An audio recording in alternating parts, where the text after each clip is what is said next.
بسم اللہ الرحمن الرحیم۔ سیدنا ابو ہریرہ رضی اللہ تعالیٰ عنہ بیان فرماتے ہیں کہ رسول اللہ صلی اللہ علیہ وسلم نے ارشاد فرمایا، جس مسلمان میاں بیوی کے 3 نابالغ بچے فوت ہو جائیں تو اللہ تعالیٰ اپنی بڑی رحمت سے ان کو ان کے بچوں سمیت جنت میں داخل کر دے گا۔ جب ان بچوں سے کہا جائے گا کہ جنت میں داخل ہو جاؤ تو وہ کہیں گے ہمارے والدین آ لیں، پھر داخل ہوں گے۔ 3 مرتبہ ان سے یہ بات کہی جائے گی، وہ یہی جواب دیں گے۔ بالآخر ان سے کہا جائے گا تم بھی اور تمہارے والدین بھی سب جنت میں داخل ہو جاؤ۔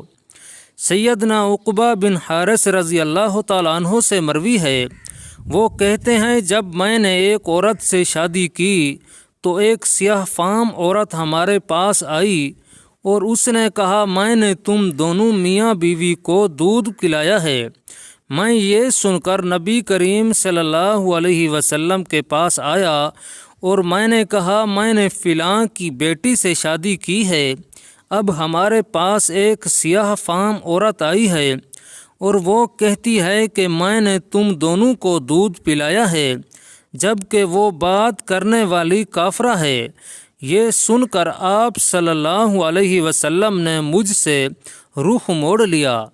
میں پھر آپ صلی اللہ علیہ وسلم کے چہرہ مبارک کے سامنے آ گیا اور میں نے کہا وہ جھوٹ بول رہی ہے۔ آپ صلی اللہ علیہ وسلم نے فرمایا کیسے جھوٹ بول رہی ہے؟ اب اس نے کہہ جو دیا ہے کہ اس نے تم دونوں کو دودھ پلایا ہے، اب تو اس بیوی کو چھوڑ دے۔